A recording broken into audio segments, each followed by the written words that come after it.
Boa noite a todos, sejam bem-vindos a mais uma live aqui do Kardec Tube, estudando, como toda quarta-feira, a obra de Kardec, O que é o Espiritismo. Como muitos de vocês já sabem, Kardec criou 3 obras introdutórias ao estudo do Espiritismo. Destas 3 obras, nós já estudamos 2, o Espiritismo em sua mais simples expressão, o resumo da lei dos fenômenos espíritas, e agora estamos estudando a obra O que é o Espiritismo. A terceira que ele fez justamente para quem deseja iniciar os seus estudos sobre o Espiritismo. Aqueles que não acompanharam os estudos passados e os estudos das demais obras, a gente tem tudo gravado e organizado aí nas playlists aqui do Kardec Tube. Como sempre, eu tenho junto comigo os meus amigos, irmãos fiéis de sempre, José Paniago e o Lauro Rodrigues. Eu convido a todos que já curtam esse vídeo para nos ajudar a impulsionar um pouco lá no YouTube. Quem não tiver inscrito nos canais, se inscrevam. A gente tem aí o Kardec Tube, o canal do Lauro, que é o Estudar Kardec, o canal do José, que é o nome dele mesmo, e as nossas demais redes sociais, aí Instagram, a gente também tem conteúdo diário, e também o TikTok, né? Então, quem quiser nos siga, curta, compartilhe, isso nos ajuda muito. E para enriquecer o estudo, participem pelo chat, né? Mandem comentários, questões, e que a gente tenha um ótimo estudo. Eu passo para o José e o Lauro darem as suas boas-vindas. Boa noite a todos, boa noite Michel, Lauro, mais uma vez, boa noite à nossa audiência, sempre muito boa e fazendo as perguntas e comentários que nos ajudam, né? Vamos continuar estudando o que é o Espiritismo, essa obra importantíssima de Kardec. A gente nunca vai cansar de ressaltar que ela deveria ser divulgada nos centros espíritas, em todos os centros espíritas do Brasil. Então, você que está nos ouvindo, se você frequenta um centro espírita presencialmente, por favor, leve esse livro, apresente para o dirigente, o presidente, o diretor, ou não precisa começar de cima para baixo, comece de baixo para cima. De preferência, presenteando as pessoas com esse livro, né? Porque às vezes, se a pessoa esperar a pessoa comprar para ler, pode demorar um pouco mais. Você pode dar o livro para a pessoa, e quando você dá um livro e fala que aquilo é importante, muitas pessoas leem, né? Ou manda o nosso estudo também, o link lá do YouTube, para a gente explicar para as pessoas que é importante conhecer essa obra, né? Então vamos continuar estudando, um excelente estudo para todos nós. Boa noite, José, boa noite, Michel, boa noite a toda a galera do chat, você que está conosco, para mais um estudo, né? É isso aí, vamos seguir nessa saga, né? Vendo o que esse crítico tem a debater com o senhor Kardec, né? Vamos lá, então. Isso aí, como bem disse o Lauro e o José, o próprio Kardec indica que se inicie por esta obra, né? Então, se você está em dúvida como iniciar ou como indicar para alguém, indique o que é o Espiritismo. É um presente excelente para dar para as pessoas, porque pode ser que a pessoa ganhe o presente, não leia na hora, mas um dia ela vai ver lá na estante, vai ver e vai ter curiosidade de ler, né? Melhor obra para começar, junto com as outras 2 também citadas, o estudo do Espiritismo. E, mais uma vez, lembrando que esta obra é dividida. A sua primeira parte, ela contém diálogos, em que Kardec representa ali diálogos com o crítico, cético e um padre. Então é uma forma de ensinar através de diálogos. Então é muito agradável de ler. Nós estamos estudando o crítico. O que a gente viu até aqui? O crítico desconhece a doutrina, embora já mesmo sem conhecer, ele já tem uma opinião contrária formada. É o primeiro ponto que a gente tem lembrado sempre desse mal crítico, porque ele não conhece e tem uma opinião negativa. Ele diz que o espiritismo é uma ilusão, uma invenção, não há espíritos de verdade, fenômenos de verdade. E ele quer que Kardec deixe ele participar de algumas sessões, justamente para que ele mude de ideia. E Kardec se nega a isso porque Kardec mostra como qualquer ciência não se aprende assim, apenas observando alguns fenômenos. Eu preciso de uma boa teoria, e essa teoria, no caso do Espiritismo, se encontra nas obras de Kardec. E aí ele chega a fazer uma chantagem com Kardec, que a gente viu semana passada. Ele diz: olha, seria bom que o senhor deixasse eu participar, porque eu tenciono, aí eu tenho a ideia de publicar um livro que vai dar um golpe mortal no Espiritismo. Então, acho bom o senhor deixar eu participar, porque senão eu vou acabar destruindo a sua doutrina. E ele acha que Kardec, então, se amedrontaria, ou de repente cairia nas chantagens dele, e Kardec segue tranquilo, dizendo: olha, eu faço questão que você lance esse livro. Porque o que a gente discutiu um pouco semana passada, a verdade, quando algo é verdadeiro, o encontro da verdade, a busca da verdade, ela se dá exatamente no ambiente livre de discussão, no ambiente livre de publicação e comparação das diversas opiniões. Eu não chego à verdade se eu não tiver um ambiente livre e um ambiente de pesquisa e comparação das ideias. Então não faz nenhum sentido para o espiritismo censurar as pessoas. Nós temos o direito de criticar e discordar, e evidentemente com educação, mas a gente não pode proibir, porque proibir é justamente dificultar que a verdade seja encontrada, né? Todo aquele que proíbe, ele está apontando uma fraqueza para o seu ponto de vista. Ele está demonstrando que teme que as opiniões contrárias sejam mais sedutoras que a dele, ou ele não tem argumentos suficientes. Então, não existe como a gente ter uma sociedade que busque e encontre a verdade se a gente não tiver um ambiente de livre debate público. E a partir daí, as pessoas expõem as suas ideias, criticam as ideias contrárias e o público vai observando as argumentações e tomando o seu juízo. É assim que tem que ser. E Kardec sabia disso, porque era uma grande alma, um grande espírito, né? E agora a gente vai ver que ele vai seguir nessa linha desse assunto de publicar um livro contra o espiritismo, né? Ele aqui, o V é de visitante, tá? E que é o crítico. E ele vai falar então para Kardec perguntando: então, no vosso entender, a crítica para nada serve, a opinião pública nada vale? E aí Kardec vai responder: não considero a crítica como expressão da opinião pública, mas como juízo individual que bem pode enganar-se. Lede a história e vereis quantos trabalhos importantes foram, ao aparecer, criticados, sem que isso os excluísse do número das grandes obras. Quando, porém, uma coisa é má, não há elogio que a torne boa. Se o espiritismo é uma falsidade, ele cairá por si mesmo. Se, porém, é uma verdade, não há diatribe que possa fazer dele uma mentira. Ao nosso modo de ver, vosso livro não será mais que uma apreciação pessoal. A verdadeira opinião pública decidirá da justeza dos vossos conceitos.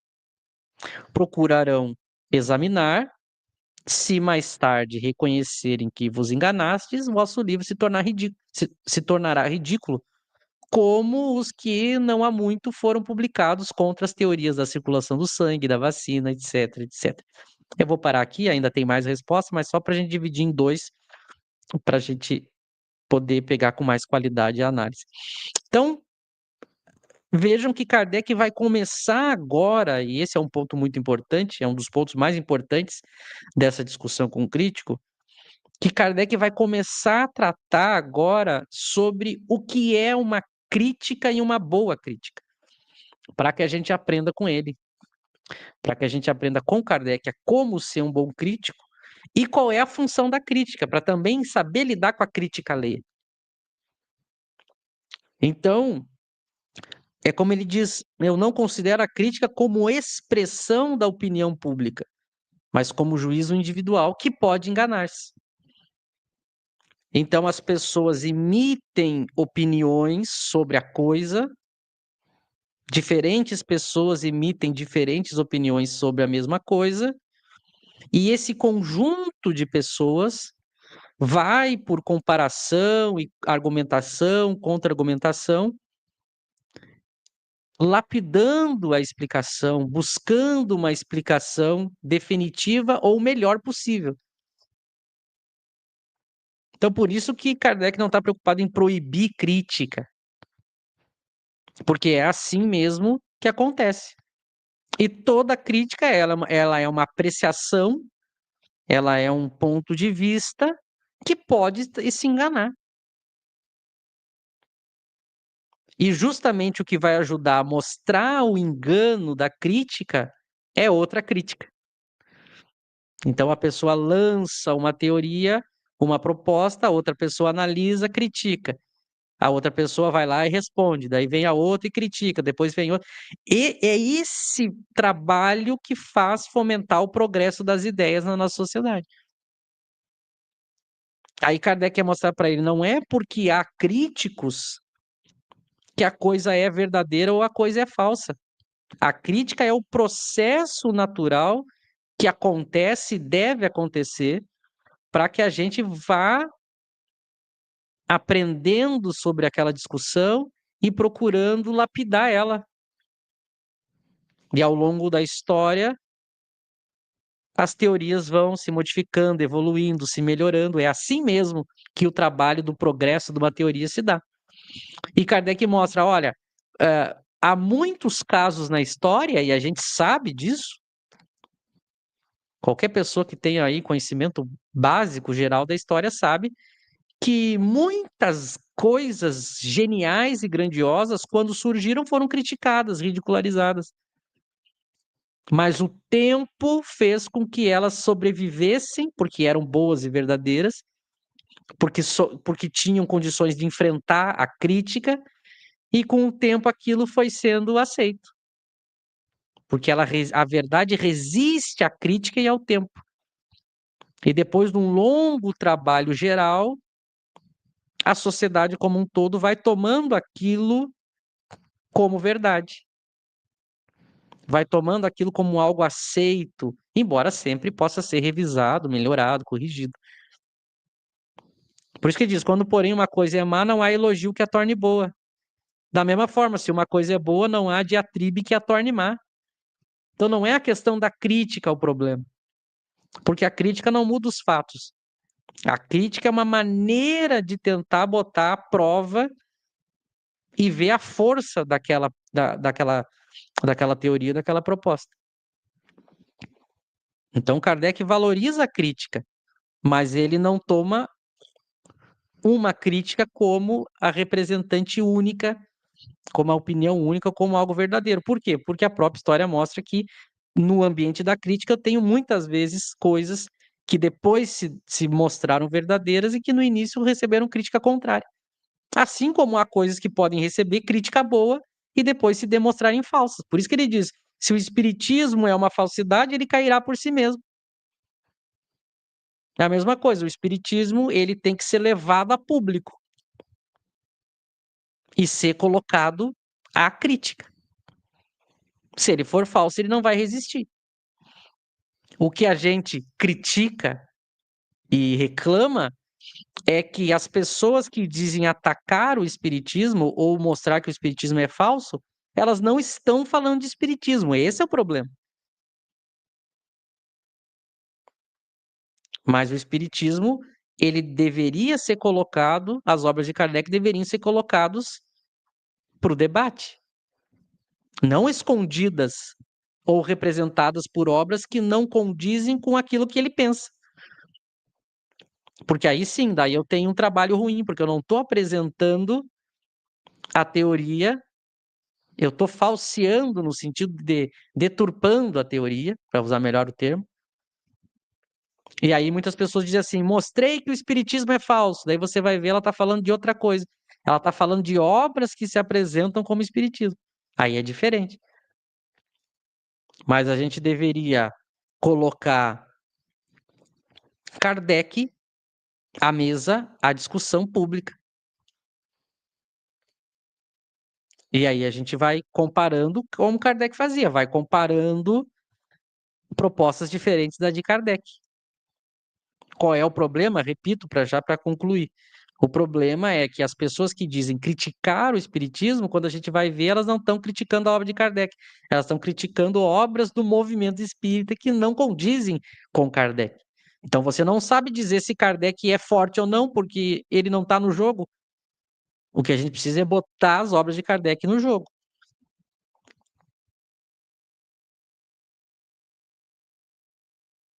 E aí ele diz, ao nosso modo de ver, vosso livro não será mais uma apreciação pessoal. A verdadeira opinião pública decidirá da justeza dos vossos conceitos. Então ele lança a obra, as pessoas vão comparar com a obra de Kardec, aí vão tomar seus posicionamentos. E ainda pode ser, se eu tiver, por exemplo, uma grande maioria da sociedade que não entenda aquela obra, não significa que a obra é falsa. Pode demorar séculos, e aí a sociedade vai amadurecendo na sua capacidade crítica, até que a maioria estuda e aceita e vê que ali tem uma melhor teoria. Isso também pode acontecer. E aí ele conclui, entre aspas, porque a gente tem mais texto, né? Mas só para a gente não ler muito e passar muito, procurarão examinar, se mais tarde reconhecerem que vos enganasse, vosso livro se tornará ridículo. Talvez o nosso problema hoje é a falta de examinar. As pessoas já pegam uma ideia e não comparam com as outras. Aquilo que é o caminho para se chegar à verdade, que é através do debate público e da crítica livre, a gente transformou em algo ruim. Hoje as pessoas evitam o debate, a comparação e a crítica. Mas a única maneira de você chegar na verdade de uma maneira mais séria e profunda e ter uma teoria que resista ao tempo e às objeções é tornando ela pública e permitindo que todo mundo opine sobre, seja a favor, seja contra. Então, esse sempre tem que ser o nosso papel. Colocar exatamente de forma sincera e, evidentemente, civilizada, como a gente entende, e esperar que outras pessoas também opinem de maneira séria e civilizada e ética. E aí o público vai decidindo. Agora, se a gente tiver apenas um lado ou uma censura, aí isso demonstra uma fraqueza e uma injustiça no processo. Passo para vocês.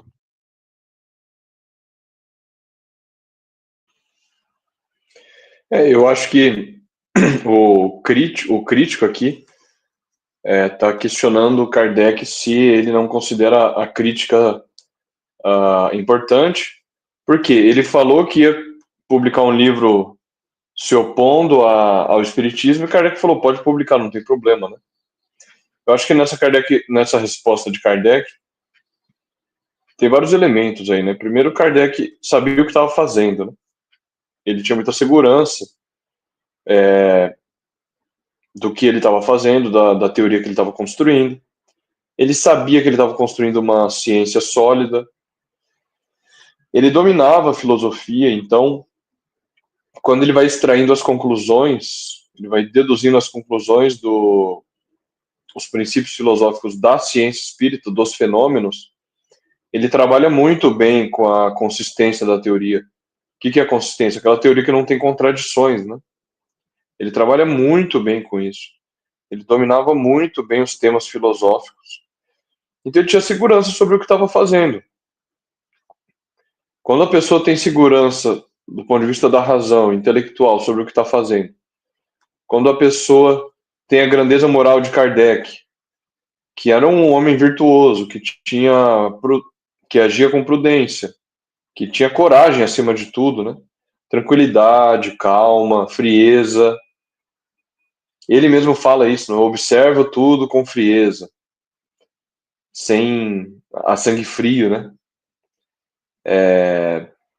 Então, ele tinha confiança em Deus, fé no futuro, todos aqueles elementos do homem virtuoso, né? Do homem de bem. Ele não, de fato, ele não tinha que se preocupar, perder noite de sono com as possíveis críticas, né? Possíveis críticas negativas. Eu fico imaginando o espírito imperfeito que se deixa levar pelo medo das críticas, aí fica sem dormir. Ai, meu Deus, o que vão falar de mim, né? A gente já sofre com isso, né? Kardec não, ele estava muito seguro, muito tranquilo. Então é uma lição muito grande para a gente, né? Você criar uma teoria que estava sendo atacada de todo lado, sendo ridicularizada. Ele que era, do nosso ponto de vista, que nós conhecemos a obra dele, a gente sabe que ele é um intelectual muito sério, muito profundo. Mas ele não fazia parte do instituto. Ele não fazia parte da academia, ele não tinha os títulos de ensino superior, né? Até onde a gente sabe, Kardec nem fez ensino superior. Acho que as pessoas não param para pensar nisso. Até onde nós sabemos. Já perguntei isso, inclusive, para o Carlos Sete. Ele falou, não tem nenhum registro de Kardec na universidade, no ensino superior. E, no entanto, tinha uma formação muito sólida que o permitia tratar desses temas, né? Então, a pessoa que está fora da academia, que não tem uma formação superior, falar que é uma ciência, conversar com os espíritos, tratar de tudo isso, ela se expõe a ataques de ridicularização, de deboche, o tempo todo, e Kardec sabia disso, né? Ele coloca isso nas obras, é curioso, ele fala aquelas pessoas que dão um risinho de canto de boca, né? De vez em quando ele fala isso, né? As pessoas que ridicularizavam o espiritismo. Então, Kardec tinha muita segurança do que estava fazendo. E ele sabia, agora pensando mais do ponto de vista estratégico, ele sabia lidar com a opinião pública. É claro que, do fato dele não se importar com a publicação desse livro contrário, não significa que ele se isolasse do mundo como intelectual na Torre de Marfim e não se importasse com a opinião pública no sentido de isolamento, afastamento. Não, ele se importava. Tanto é que nas revistas espíritas a gente vê isso o tempo todo. Se ele não se importasse em absoluto, ele não respondia a ninguém, ele não publicava nada. Mas a revista espírita está lá, ele lia os jornais, ele via o que estavam falando do espiritismo. Quando julgava importante, ele publicava. Quando julgava importante e que era o momento adequado, ele publicava. Ele respondia, ele debatia, ele criticava. Ele também criticava, né? Ele examinava os sistemas que surgiam contrários ao espiritismo ou favoráveis, enfim. Ele avaliava tudo isso. De diferentes áreas, da ciência, da mídia, da religião, da filosofia. Kardec, ele conhecia todo esse debate público, ele estava ligado, antenado, né? Então, eu só vejo aqui grandeza moral, segurança de segurança intelectual, né? E estratégia. Sabia lidar, é prudência. Eu não consigo encontrar outra palavra do que prudência. Porque a prudência é a virtude, já dizia o Aristóteles, né, de você tomar as decisões corretas nos momentos corretos. Prudência não é ser avesso ao risco de forma absoluta. E aí você nunca se expõe ao risco. Prudência não é isso. Prudência é tomar as decisões corretas no momento correto. E muitas vezes isso exige coragem. Então, eu consigo ver isso nesse debate de Kardec que é bastante interessante. E diante de tudo isso que foi falado, o que eu poderia aqui tentar colocar é que, bom, uma vez que ele disse, né, para Kardec, se Kardec acha que a crítica não serve para nada, ele deveria primeiro pensar, né, da seguinte forma: uma vez que vai se fazer uma crítica a algo, a alguma coisa, é claro que primeiro eu tenho que me inteirar daquilo. Lá no início da fala do Michel, ele diz assim: o crítico demonstra ignorância do espiritismo. Como ele pode querer achar que a crítica dele terá peso, uma vez que ele não é um bom crítico? É isso, né? É isso que chama a atenção. E isso, na verdade, é muito comum, a gente sempre comenta aqui sobre aquela resposta que o Cosme Marci deu ao Pondé, ao filósofo Pondé, justamente isso. Ele vai fazer uma crítica ao espiritismo sem nenhum conhecimento de causa, tanto é que a crítica que ele fez não tem nada a ver com o espiritismo. Né? E que o Cosme foi muito feliz na resposta que deu. Então, uma crítica, ela tem valor? Ela tem valor quando realmente o crítico é sério. Quando o interesse é buscar a verdade. Quando o interesse é tentar levantar o véu que oculta, mas a crítica por criticar, sem nenhum conhecimento de causa, ela passa a ser uma opinião sem nenhum valor, né? É como o próprio Kardec vai dizer lá no livro dos médicos, na teoria da alucinação, que eu estava até estudando hoje, que eles tentam atribuir aos fenômenos de aparição, de visão, dos sonhos, a uma alucinação e imaginação, mas não explicam como esse fenômeno se dá, uma vez que eles negam a existência da alma. Então, da mesma forma, seria isso aqui. Eu quero ser um crítico de determinada coisa, mas eu não vou me preocupar em estudar aquela coisa. Eu quero criticar. E eu quero que a minha crítica tenha valor. E é isso que Kardec fala para ele. Olha, eu desejo que o seu livro tenha grande circulação. Porque a segurança de Kardec, como foi dito por vocês, é muito grande, porque o próprio livro desse crítico vai se tornar o quê? Alvo de chacota. Chacota. Vai cair no esquecimento, como o próprio os 4 evangelhos de Rusteng, que naquela época não serviu para nada. Caiu no esquecimento. Depois aqui no Brasil virou essa bobagem que virou. Mas, né, o público fazia essa análise. O público, principalmente os espíritas, eles tinham vontade de saber, de buscar. E o crítico sério deveria fazer da mesma forma. Mas eu devolvo, Michel.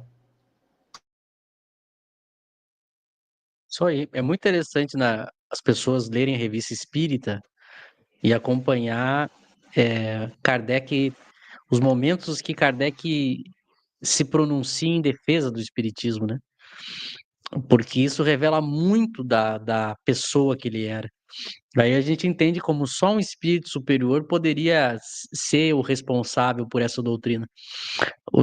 Como lá o José lembrou, né? O espírito imperfeito não dá conta, porque em algum momento a gente perde a linha. A finesse com que ele respondia, ele não perdia o bom senso, ele não descia do bom tom, mas dava uma aula sobre ciência, filosofia, argumentação, era justo no debate, porque na verdade o centro da questão aqui que ele vai deixar claro é que o problema não é a crítica, o problema é você ser um mau crítico. Esse sim é um problema. Você ser crítico não é um problema, o problema é se você é um crítico ruim. E ele era um excelente crítico. Só para citar 2 exemplos aqui que a gente encontra na revista sobre a capacidade de Kardec de enfrentar a opinião pública, né? Porque toda pessoa que escolhe ser pública ou fazer algo público, ela vai estar à mercê da opinião pública. Isso é do jogo, né? O problema não é a opinião pública, o problema é a opinião pública ruim, a crítica ruim, injusta ou sem argumento, né? E tem 2 momentos. A gente percebe que os momentos em que ele mais defende e é veemente nas críticas é quando os operários de Lyon são atacados. Não é quando ele é atacado. É muito interessante isso. Porque ele sabia da simplicidade daquele povo operário de Lyon que não tinha nem condições de se defender. E é impressionante como aí ele coloca sua potência máxima como um mestre, como um protetor, e ele faz cada crítica aos jornalistas que atacavam os operários de Lyon, que é impressionante. Um outro exemplo que mostra o nível de controle emocional de Kardec é quando ele diz o seguinte: existia um padre na época que escreveu que em 1 ano o espiritismo não existiria mais, teria sido esquecido, ridicularizado, teria acabado. Sabe o que Kardec faz? Ele espera 1 ano para responder o padre. Se é a gente, né? A gente vai na hora. Kardec esperou, olha a frieza, ele esperou. Quando completou um ano, ele veio na revista assim: Senhor Padre, lembra que o senhor disse que em um ano o Espiritismo. Pois bem, passado um ano, o Espiritismo triplicou de tamanho. Então, olha, alguém segurar esse tipo de coisa. Quem vive o dia a dia do debate público sabe que esperar um ano para responder alguém, já demonstra como é que era o psicológico do homem desse, como era inabalável a, a sua personalidade, né? Por isso que ele era preparado. Eu vou ler mais um trecho para a gente já pegar esse finalzinho da ainda nesse o Kardec ainda respondendo o crítico, né? Aí aqui Kardec segue falando, né? Michel, Pode falar, José. só para citar um exemplo aí. Ele, lá embaixo ele vai falar, mais à frente, ele vai falar sobre a tecnologia, né? O motor a vapor, o barco a vapor, que o governo francês recusou, dizendo que não era importante, né? Ele vai dizer lá embaixo. Eu vi recentemente exemplos de tecnologias que surgiram na época e as pessoas não deram bola, falaram que não ia para frente. A internet.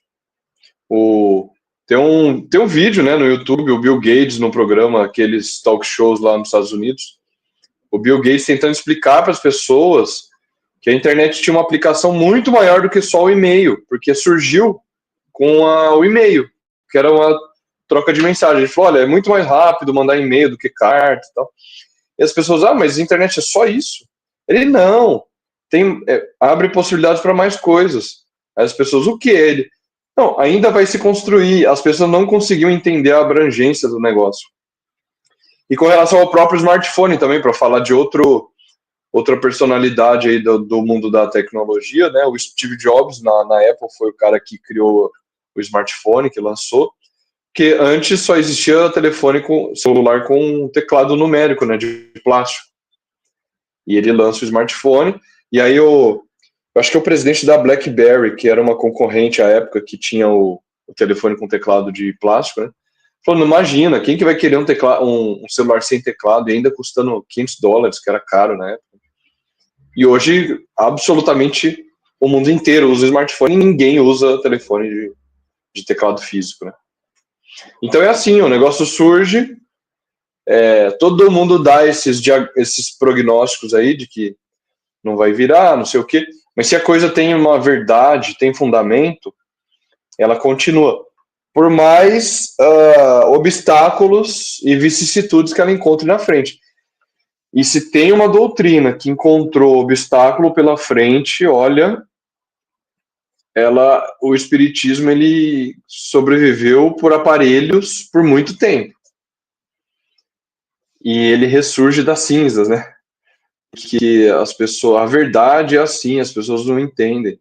A verdade ela é autônoma, o Cosme também costuma falar isso, né?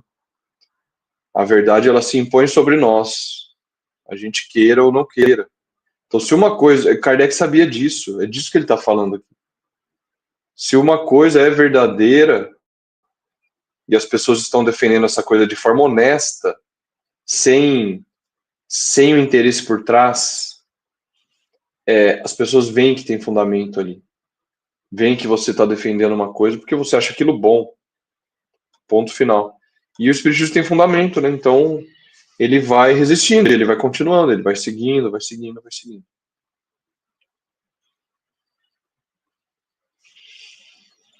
É isso aí. Eu lembro tu falou da entrevista do Bill Gates. Ele chegou a fazer uma entrevista. Tem isso no YouTube, né? Ele chegou a fazer uma entrevista no Jô Soares, por videoconferência. Na época era uma TV, mas ele deu uma entrevista para o Jô. E eu lembro que tem uma hora que ele diz assim na entrevista: daqui uns anos nós vamos carregar o mundo todo no bolso. E a plateia dá uma gargalhada. Como assim? Carregar o mundo inteiro no bolso? E hoje é o smartphone, né? Tá tudo ali, o dinheiro, as informações, tudo, tá tudo ali, né?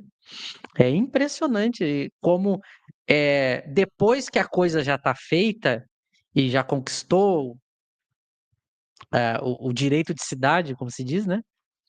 Aí é tudo muito óbvio, as pessoas, né?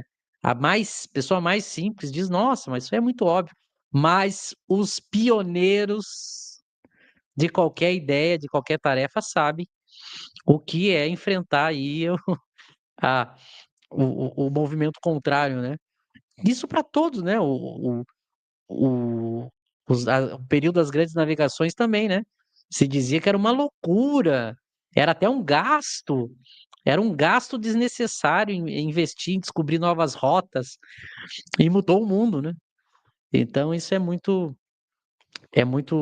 simbólico. Os espíritos diziam para Kardec lá no Evangelho, na introdução, eles dizem, né, naquele item da Controle Universal, se for necessário, se queimarem as obras, nós as ditaremos de novo, porque não podem queimar os espíritos. Quem pegou o final dos anos 90 e o início dos anos 2000 no movimento espírita não acreditaria que Kardec ia sobreviver. Chegou um ponto em que ninguém mais falava em Kardec no movimento espírita. Não existia mais Kardec nas casas espíritas, no movimento, não existia mais. Kardec tinha sido varrido do movimento espírita. Era assim, para as pessoas terem uma ideia, os originais de Kardec, porque você manter a cópia das obras originais é fundamental, porque a hora que você perder as originais, você não tem mais controle de nada. E eram pouquíssimas pessoas, ou se sabia só de pouquíssimas instituições que tinham as obras completas e não abriam ao público. Não abriam ao público. A gente chegou a um período em que as obras de Kardec poderiam ter sumido. E aí surgiu um carequinha de óculos lá no Paraná, um tal de Cosme Massi, dizendo: temos que colocar as 23 obras de Kardec na nuvem. E nem digitadas, tem que ser fotocópia. Porque aí não tem mais como deturpar a obra de Kardec. Eu lembro que em 2005, quando eu vi o Cosme falar que queria levar o espiritismo para a internet, eu, na minha ignorância, pensei, mas por que na internet? O que que tem a ver? Olha a ignorância. Mas ele viu isso, né? Antes. E hoje em dia é tudo na internet. E a gente tem hoje a obra de Kardec no original salva. E eu gosto sempre de frisar: quem salvou as obras de Kardec não foi a FEB. Que isso fique para a história. Não foi a FEB que fez esse movimento. E aí, de repente, entre 2000 e 2020, as duas primeiras décadas, começa a pipocar um monte de kardecista aqui e ali, né? Não chegou a ser necessário, pelo menos até agora, os espíritos precisarem provocar tudo de novo, né? Se salvou a obra, então é um trabalhão, e olha que trabalhão a menos. Se preservou já a obra completa e, e original. Isso que a gente não tem e ainda vai precisar ter. Se tem uma coisa que eu já cheguei a uma conclusão, a gente precisa ter todas as obras no original francês, mas todas as edições de todas as obras. A gente vai precisar ter. Todas as edições de todas as obras que Kardec publicou no original, a gente vai precisar ter no futuro, para ter o estudo mais profundo possível da obra de Kardec. Não basta pegar só a definitiva. As outras também são importantes, por causa que algumas modificações deixam claro alguma coisa que na época de Kardec não era necessário estar ali, então ele mudou. Mas hoje tu pegar uma terceira edição e comparar com uma outra edição, daqui a pouco tem a chave para alguma coisa que o pesquisador de verdade está fazendo. Quem já fez um pouquinho desse exercício sabe o que eu estou falando. Quando a gente pega todas do original, Eu lembro que muita coisa que eu descobri sobre a ordem... Lembra que no primeiro estudo aqui do que é o Espiritismo, assistam quem não assistiu, a gente mostrou a história do que é o Espiritismo, da obra. E tem muita coisa que a gente descobriu analisando todas as edições, senão a gente não saberia. E mais curioso ainda, tem coisas que a gente descobre olhando os anúncios que Kardec fazia das obras. O comercial que tinha das outras obras, nas obras de determinada edição, esclarecem você sobre alguma coisa. Olha o detalhe da importância da pesquisa histórica. Só para dar um exemplo, um dos elementos que foi achado para mostrar que as obras de Kardec não foram adulteradas foi assim. Foi através de um anúncio que Kardec fez de uma das obras que ia ser vendida, que ali mostrava no resumo do anúncio que só poderia ser aquela edição. Para ver a importância de ter todas no original e em todas as edições. Então, isso é muito rico, né? As cartas, por exemplo, as cartas de Kardec que estavam, até pouco tempo atrás, estavam num baú, num porão em Paris. Estavam lá, escondidas. Engraçado que parece que os espíritos esconderam, né? Para preservar, sobreviver ao século XX, que o século XX é o século das trevas do espiritismo. E passou o século XX e isso veio a ser descoberto. Por exemplo, foi uma das cartas de Kardec que foi tirado desse acervo que veio a público, que era uma carta que Kardec avisava na carta que a obra Gênesis estava sendo revista e ampliada. Uma obra original, uma carta original de Kardec, provando a tese de que a obra de Kardec não foi adulterada. Vejam a importância desses detalhes, né? Não sei se vocês querem colocar mais alguma questão, senão a gente lê daí. Não, tranquilo. Vamos lá, então. Então, Kardec vai dizer agora, ele segue falando, né? Esquecia-me, porém, que íeis tratar a questão ex professo, o que equivale a dizer que a estudastes sobre todas as suas faces, que vistes tudo o que se pode ver, lestes tudo o que sobre a matéria se tem escrito, analisaste e comparaste as diversas opiniões, que vos achastes nas melhores condições de observação pessoal, que durante anos lhe consagrastes vigílias. Em suma, que nada desprezaste para chegar à verdade. Devo crer que tal se deu, se sois um homem sério, porque somente aquele que fez tudo isso pode dizer que fala com conhecimento de causa. Que juízo formarias de um homem que, sem conhecimento de literatura, sem ter estudado a pintura, se erigisse em censor de uma obra literária ou de um quadro? É de lógica elementar que o crítico conheça, não superficialmente, mas a fundo, aquilo do que fala, sem o que sua opinião não tem valor. Para combater um cálculo, é necessário opor-se-lhe outro cálculo, o que exige saber calcular. O crítico não se deve limitar a dizer que tal coisa é boa ou má.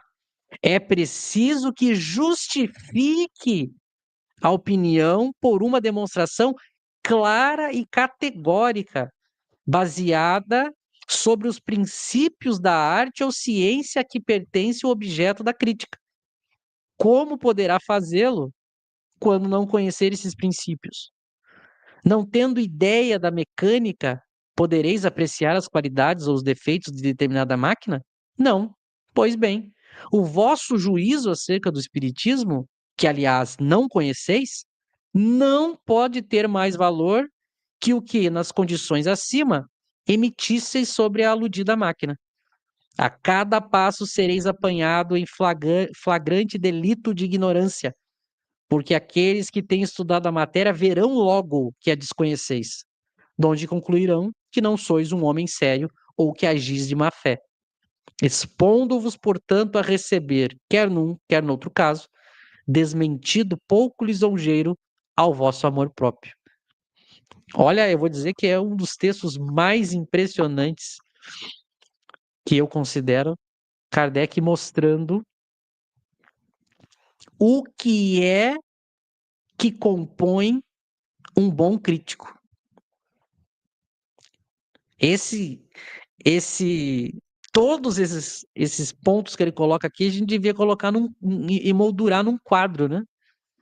Porque ele deixa claro, se você quer ser um bom crítico, atenção, se você quer ser um bom crítico, falar sobre alguma coisa, escrever sobre alguma coisa, atenção, Kardec no século XIX já deu a letra, já mostrou o que que é preciso. Porque o crítico tinha dito para ele, né? Vou lançar um livro ex professo, né? Esse termo em latim, até peguei aqui, né? Ele significa perito, declaradamente com autoridade, indica algo feito ou afirmado com competência de um especialista, com profundo conhecimento de causa. Mas o crítico havia dito agora há pouco para Kardec que ele não conhecia, tanto que ele queria ter acesso a 2 sessões. Ele não conhecia o Espiritismo e disse para Kardec que ia escrever uma obra para destruir o Espiritismo, mas ele não conhece. Como é que ele ia dizer, falar sobre algo que ele não conhece? E Kardec dá o exemplo aqui, né? Vou pegar só o primeiro parágrafo e já passo para vocês. O que equivale a dizer que estudaste sob todas as suas fastes, que visse tudo que se pode ler. Você está fazendo uma crítica sobre alguma coisa, você fez isso? Lesse tudo o que sobre a matéria se tem escrito? Analisaste e comparaste as diversas opiniões? Que vos achaste nas melhores condições de observação pessoal? Que durante anos de observação, que durante anos lhe consagrastes vigílias? Que nada desprezastes? Me apresente o crítico do Espiritismo de Kardec que atenda essas condições. Me apresente. Eu vou além. Quantas pessoas a gente pode contar nos dedos que respeitam esses requisitos que estão aqui para falar bem do Espiritismo? A gente não está falando nem de falar mal, falar contrário, a gente está falando falar em favor. Quantas pessoas fizeram isso que está aqui, que Kardec coloca como os requisitos para ser um bom crítico? É por isso que eu sempre brinco, né? Desde o início do Kardec Tube, eu sempre brinco. A pessoa começa a falar, digo assim, quantas obras de Kardec você já leu? Ah, li 2. De 2 para 23, tem uma pequena quantidade de obras que falta a pessoa ler. Mas hoje, com as suas honrosas exceções, as pessoas estão aí escrevendo, palestrando, gravando conteúdo. Mas quem é que passou por esse processo aqui? E lá já, Kardec já deixou lá no século XIX isso, né? E mesmo assim, para todas as discussões que a gente tem hoje, é uma mania da gente sempre falar do que a gente não conhece ou só tem uma noção que não é nem básica, mas a gente vai lá e omite opinião. E quem é especialista fica, meu Deus. Tem ali no finalzinho, só para antes de passar para vocês dois, que ele diz assim: sereis flagrados em. Deixa eu achar aqui, Laura, a parte que ele diz.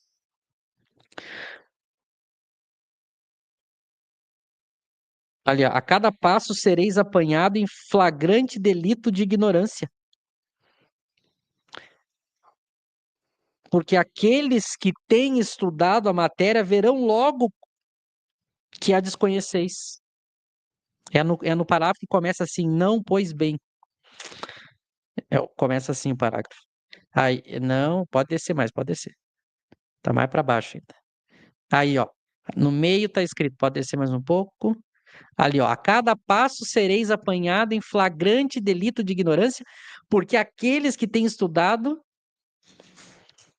a matéria verão logo que a desconheceis. Me chama muito a atenção esse trecho, porque quem conhece minimamente uma teoria sabe que é bem assim.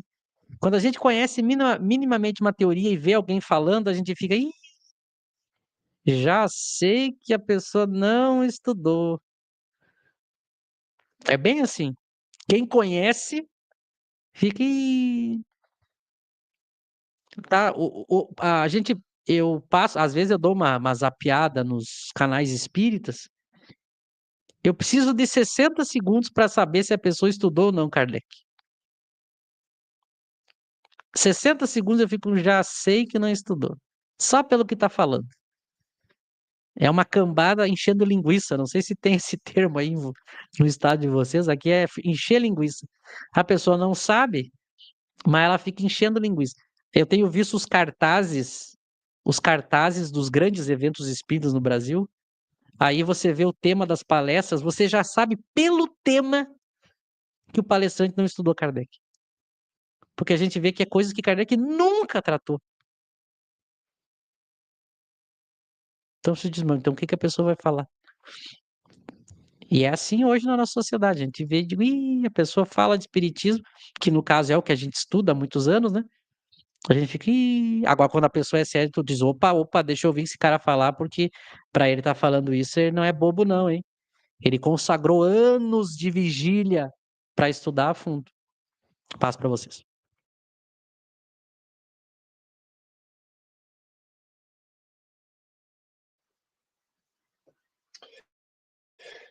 Essa parte do texto é muito boa, né? Como você comentou, Michel, é uma lição de como o crítico deve se comportar, e não só no espiritismo, no mundo em geral.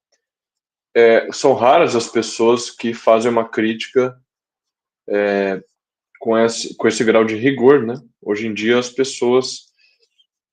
a gente tem esse mundo de velocidade, de informações, da internet, etc.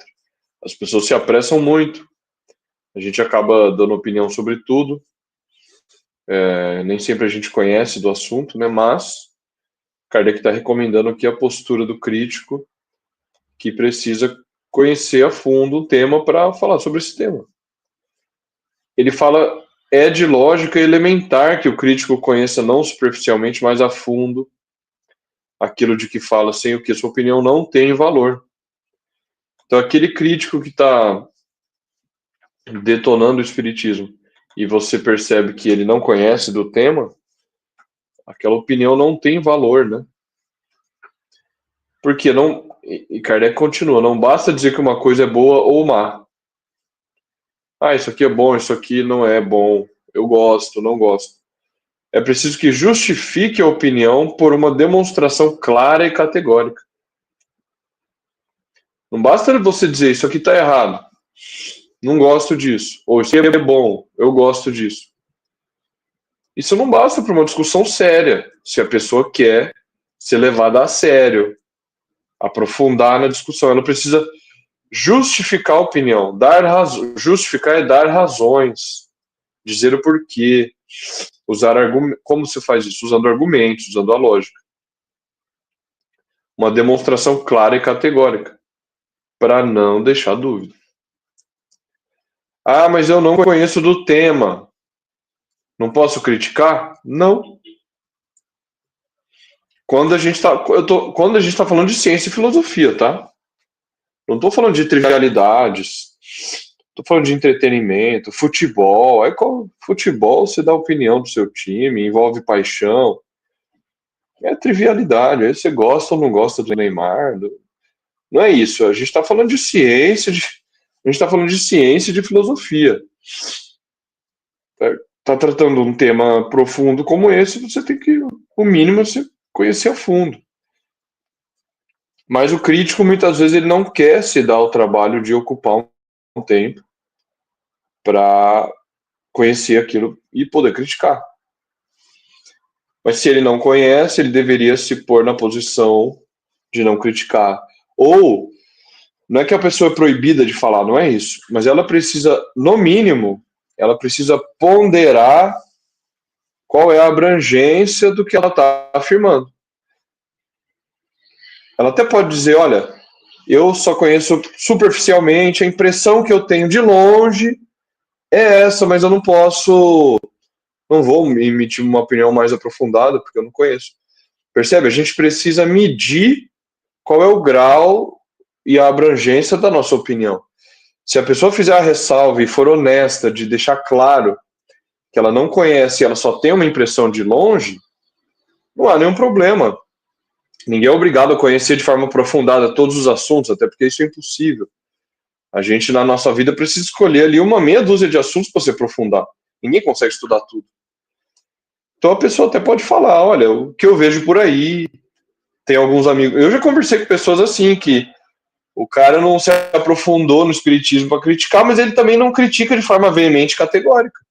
A pessoa tem uma posição honesta, ela fala, olha, a impressão que eu tenho, tem um tio, uma tia que é espírita, e falam isso lá. Mas eu não sei para poder afirmar. Percebe? A pessoa ela faz ressalvas, ela pondera a opinião dela.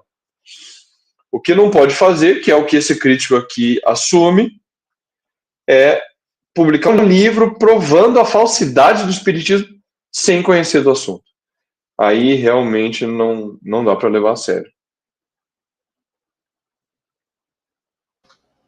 E qualquer pessoa que conhecer, né, ou tiver a vontade de conhecer, vai ver que o livro, no caso aqui do crítico, é um absurdo, né? Bom, e são por essas e outras que, né, pela falta mesmo de buscar o conhecimento, que o movimento espírita está como está, né? Cada vez mais afundando. Porque, como nós temos sempre dito, se no início as pessoas procurassem conhecer Kardec, estudar Kardec, observar tudo isso que ele diz aqui para o crítico, já que é uma ciência, não é uma religião, então nós precisamos estudar isso com seriedade, com profundidade, com perseverança, com muitas reflexões, com certeza não, né, não estaríamos da forma como está, nós teríamos um movimento espírita muito mais coeso do ponto de vista dos princípios, da lógica. Só para você ter uma ideia, o que é a mente humana, algo que eu presenciei, aqui, próximo a mim, aqui tem uma linha de ferro, mais adiante, cerca de uns 400 metros, um pontilhão que foi feito em torno dos 10 anos, e que agora precisou passar por uma reforma, um reparo, não sei porquê. Então, a avenida que passa por baixo desse pontilhão tem interditado e acabou criando um transtorno. Ainda não finalizou a obra, não. No início, uma pessoa me parou, é um percurso que eu faço caminhando, e falou assim, tá vendo isso aí, ó? Isso aí é serviço mal feito, porcaria. Eu falei, deixa eu perguntar, você é engenheiro civil? Ele falou, não. Eu falei, mas então como é que você está afirmando isso? Então, vejam que é o hábito nosso querer fazer, analisar, criticar coisas que a gente não sabe o que é, né? E que, infelizmente, ou vocês já presenciaram isso, olha, mesmo com o espiritismo, da forma do Chico tá errado, mas foi o Chico quem divulgou o espiritismo. Olha, isso é falso. Mostra, mais uma vez, ignorância. Né? Que se todo mundo tivesse conhecimento do espiritismo de Kardec, não teria surgido o Chico com toda aquela problemática toda, febre, essa quantidade de livros, toda essa distorção, pelo simples fato de seguir isso que Kardec está nos colocando aqui. Observar, estudar com muita seriedade, para que quando nós fôssemos fazer uma crítica, como, por exemplo, o Michel está aí numa luta aí com o nosso lar, ele vai ter que colocar capacete, armadura, ele vai ter que voltar lá na idade medieval, né, José? Ou então aquele traje do Homem de Ferro, porque vai sair bala para tudo lá. Por quê? Porque o pessoal não está acostumado com críticas, né? É claro que isso vai ser um problema, mas estamos juntos aí, Michel. Vocês sabem que daqui... Mas só para me falar rapidinho, só fazer uma observação. Pode falar. Pode falar. Não, só ia fazer uma observação. Apesar do movimento espírita ter muitos problemas, como o Michel mesmo lembrou, nos anos 90 o negócio era bem pior, começo dos anos 2000.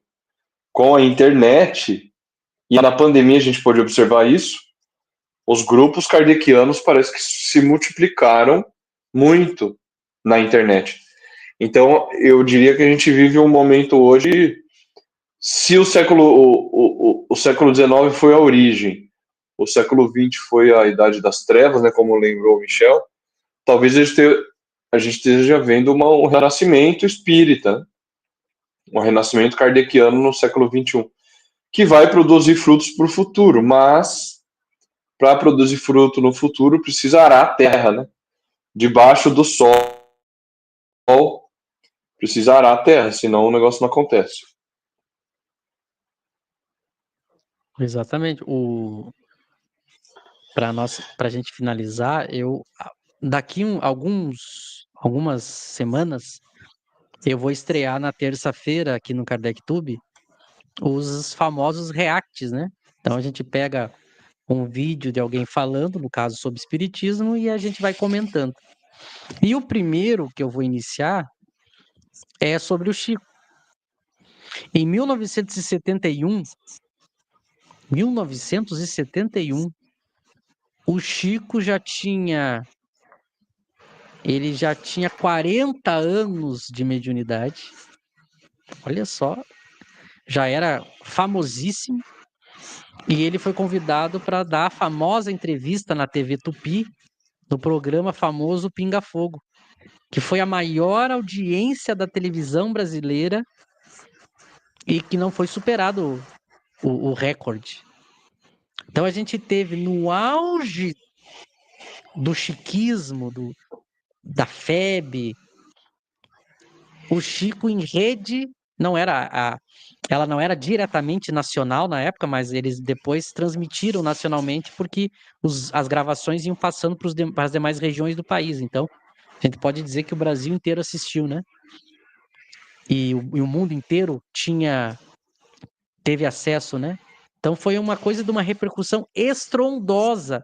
O Chico ficou na maior rede de comunicação do país naquele ano, durante 2 horas e 14 minutos falando em nome do Espiritismo. Então, antes eu estou aqui mostrando para vocês o contexto. Vocês sabem quantas vezes foi citado a palavra Kardec? Uma vez. Pelo entrevistador, não pelo Chico. Em 2 horas e 14 minutos da maior transmissão em TV aberta falando sobre o espiritismo da história, Kardec não foi citado pela pessoa que falava em nome do espiritismo. E ele inicia a entrevista dizendo assim: eu não tenho condições de estar aqui, mas eu pedi para o Emmanuel e ele disse que ia me ajudar a dar as respostas. A maior transmissão ao vivo de um país, numa rede de TV aberta, falando sobre espiritismo. Quem ia decidir o que era espiritismo através da boca de quem estava respondendo as perguntas era o Emmanuel. E Kardec não foi citado. Precisa dizer mais? Com o que foi feito no século XX? Aí a gente tem um pouquinho do que aconteceu, né? Mas só para deixar aqui o registro. Eu quero agradecer ao José, agradecer ao Lauro mais uma vez, agradecer a todos aqui que participaram, que mandaram as suas opiniões, os seus comentários. Lembrem de curtir, de compartilhar, de se inscrever no canal, de nos seguir nas demais redes, de colocar o link aí nos grupos espíritas. A gente brinca, né? Coloca o link lá e sai correndo, depois vê o que acontece. Então, que todos tenham um ótimo resto de semana, um ótimo final de semana, e a partir de semana que vem a gente começa tudo de novo, né? Tem o estudo do Livro dos Espíritos na segunda, no canal do Lauro, Estudar Kardec, tem o estudo que o Lauro faz lá da revista, e a gente está aqui de novo. Ainda bem que a gente não tem espírita extremista, né? Então eu não corro risco de vida. Então acho que eu vou estar aqui semana que vem. Então, uma boa noite a todos. Passo para vocês para se despedir. Uma excelente noite a todos. Obrigado, Michel, Lauro, novamente pela companhia. Muito bom estar de volta aqui estudando. A Henriette, muito bom. Boa noite a todos. Olá, Henriette, boa noite. Que bom que acompanha o nosso estudo. A Fátima também, ali no começo. A Lígia, minha mãe, também comentou. A Sheila, minha tia. A família tá acompanhando aí o nosso estudo. Pessoal de São José do Rio Preto, interior de São Paulo.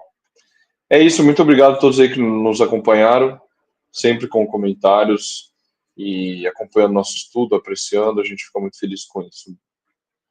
Grande abraço, boa noite a todos. Obrigado, Michel. Obrigado, José. Obrigado ao pessoal do chat, a você que está nos assistindo. E é isso. Na semana que vem estaremos juntos aí de novo. Forte abraço.